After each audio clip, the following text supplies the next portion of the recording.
Captain Ahab searched madly for Moby Dick, but if he took a break from the obsessive whale watching, he probably could have spotted any one of these incredible finds just lying on the shoreline. Hurricane season brings deadly weather from the deep blue sea to the shining coastline, and as it causes damage and despair to anything presently in its path, it also tends to drudge up mysterious treasures from the distant past. Take out your metal detector and join the hub as we scour the seaside for the most incredible things found after storms. And remember the old saying, red sky at night, sailor's delight. Red sky in the morning, sailor's warning. Red subscribe button below the video, your ticket for a voyage into insane tales by land and sea. Sneakers.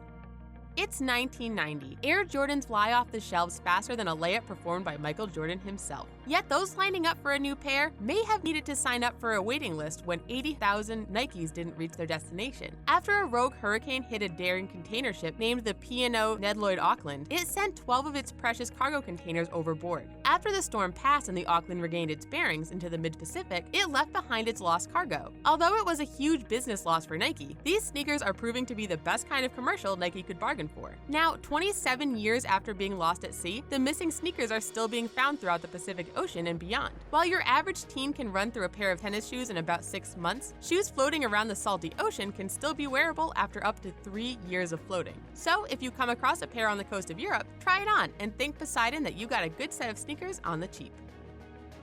Motorcycle. In 2012, Peter Mark was just taking a stroll along the beaches of Graham Island, a remote refuge off the west coast of Canada's British Columbia, when he happened upon Jumanji. Just kidding. In actuality, he found something a bit more mysterious. Whereas some people would be too creeped out to open a storage container in the middle of the Canadian wilderness, Peter peered inside to find a high-end Harley-Davidson motorcycle. Sure, it was slightly rusted, but it was fully intact. Under normal circumstances, you would probably think a local cargo ship lost it somewhere along the American or Canadian coastline. But Peter spotted the Japanese license plates. Lost in 2011's Japanese tsunami, the bike was taken out to sea. Packed with insulation, the storage container floated all 4,000 miles from Japan, up past Alaska, and right in front of Mr. Mark's path, pushed along by quick currents and stormy waters. Peter and reps at Harley-Davidson were able to track down the original owner, Ikuyo Yokoyama. They offered him a replacement bike, but he and his fellow citizens had lost so much in the disaster, he turned it down. Instead, Ikuyo requested that the bike be placed in a museum, memorializing the life the Japanese citizens had before the tragedy. Legos.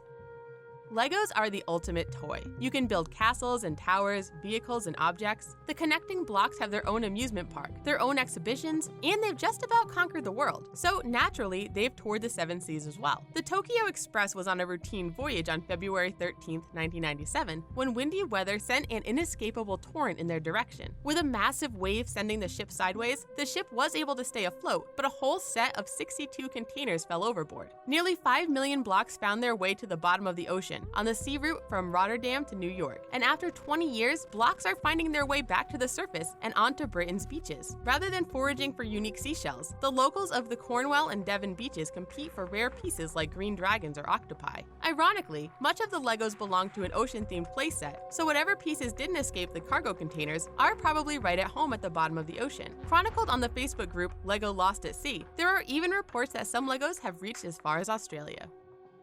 Whiskey.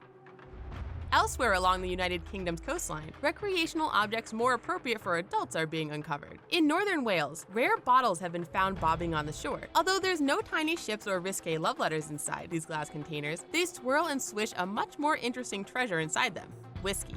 On Good Friday of 1901, a small ship known as Stuart left Liverpool port for New Zealand carrying pianos, porcelain, and enough whiskey bottles to keep a crowded bar stocked for years. When a dense fog overtook the boat shortly into the journey, it ran aground and the captain and crew went home with little fanfare, leaving the pianos and porcelain to sink to local raiders who looted the ship before it succumbed to the shallow waters. Moored on Wales' Inland Peninsula, the history of the sunken Stuart is not lost on the people in the area. At low tide, the bottom end of the ship is still visible today, while antique furniture and other heirlooms of families still in the area have the porcelain looted from that fateful shipwreck over a century ago.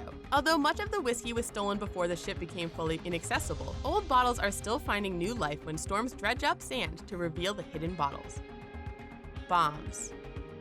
A trip to the beach is full of family photo ops, and if mom, dad, and the kids can find a picturesque view from the boardwalk next to a lighthouse or riding that perfect wave, then they have the perfect proof that the vacay was a success. When a buoy drifted ashore, that gave one family the perfect shot. Although it wasn't as good a find as a bunch of gold doubloons, the old buoy had some old illegible writing on it, and the thing was covered in barnacles. Hey, it beats finding a piece of driftwood. Unfortunately, Mr. and Mrs. Gravel had no idea what this buoy, on which their son was knocking and their daughter was pushing, just happened to be a 70-year-old bomb. 5 days after the family encountered their extraordinary find, park authorities at the South Wales beach confirmed that this was a mine made by the United States in World War II. When the park officials removed the barnacles, they found wiring hiding underneath. In keeping with the family experience, the Gravels went to the seaside together to watch with the other Welsh natives as the Coast Guard detonated it. The controlled explosion wasn't as colorful as fireworks, but how often do the kids get to witness history in action?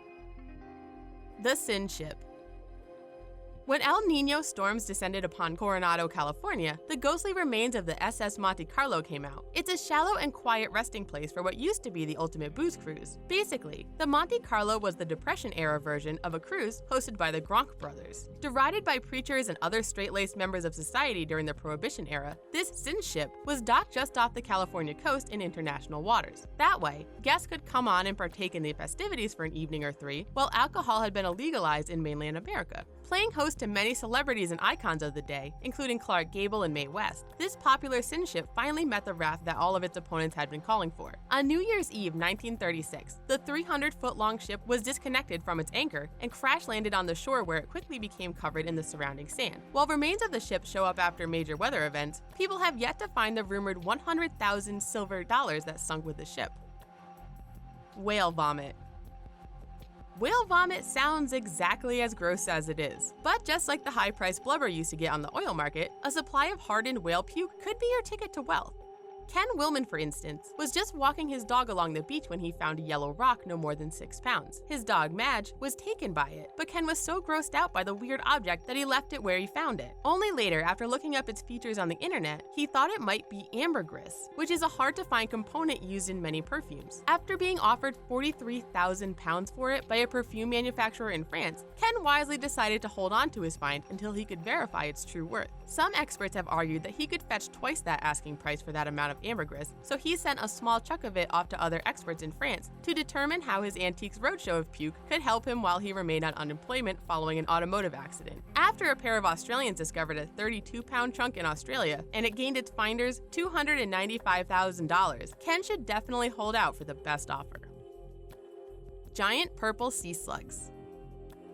Historical finds and animal excretions aren't the only things waiting to be discovered after turbulent weather. In the San Francisco Bay Area, violent monsoons could kick up some living, breathing beings straight out of any schlocky 50s horror flick. They may not be people eaters, but these purple sea slugs came to the surface when they're least wanted. Named sea hares, the speckled blobs are often reported to authorities by concerned citizens who think they've come across unattended human body parts. They're not as grisly as they look, but they're still pretty gross to look at, so try not to step on them if you're running along the beach in San Fran. And chances of encountering these shell-less snails are on the rise. As sea temperatures get warmer, scientists believe that the heat-preferring slug population will keep rising as well. Growing up to as much as 30 inches long and weighing up to 15 pounds, these creatures can weigh more than some house pets, but do try to avoid them if you can. And if you're tired and hungry from dodging and weaving around all those beach sea hares, don't munch on those noodles you see washed ashore. Strangely enough, their eggs look just like spaghetti. Iron Age settlement. The aptly named Scottish Coastal Archaeology and the Problem of Erosion group, otherwise known as SCAPE, led the excavation of 2 structures previously covered in dunes at an area called Bale Sear. Unlike the shipwrecks we've talked about thus far, these are actually houses, so ancient that the sands covered them in their entirety. Surprisingly, the home's walls remained intact. When rough weather revealed the full extent of Iron Age buildings, SCAPE immediately blocked off the area. At 2,000 years old, these homes are perfectly buried time capsules, shedding light on what daily life was like in the area during the age of the Roman Empire. The experts fear that changing weather patterns worldwide will leave Scotland one of the worst effective locations in Europe. With that in mind, the researchers worked feverishly to document as much of the roundhouse's history as possible, also noting salt pans on the dunes nearby. These pans were filled with salt water and heated underneath by coal. Once the water evaporated, the salt left behind would be sold near and far. This, along with local mines, drove the area's economy for centuries, and somebody working in these mines might just have been a descendant of the people who lived in and around these roundhouses millennia ago. Primeval forest. Primeval forest, once thought lost forever, has since resurfaced. In the aftermath of Hurricane Katrina, scuba divers found the bald cypress forest off the coast of Alabama that was exposed for the first time in 50,000 years. At a depth of 60 feet and covering approximately half a mile, the tree stumps were well preserved in densely compacted and oxygen-free sediments. Now they're open to the elements, and scientists give only a short time span before the wildlife eat away at the ancient trees. With scientists racing against time to glean as much info as possible from this once mighty vegetation, divers can only study in this serene underwater fantasy land for 40 minutes at a time due to the depth. But the tree stumps that have been brought to the surface reveal much about the climate changes that the area underwent thousands and thousands of years ago. The bald cypress trees have the ability to live for millennia themselves, and their many rings reveal the effects of the seasons on the Gulf of Mexico at a time when the water levels were way lower and much of the northern hemisphere was frozen over. Also, the trees are so well kept that if you were to cut into them, you could still smell their sap. Now, if only they have some amber-soaked mosquitoes with dino DNA for us to clone.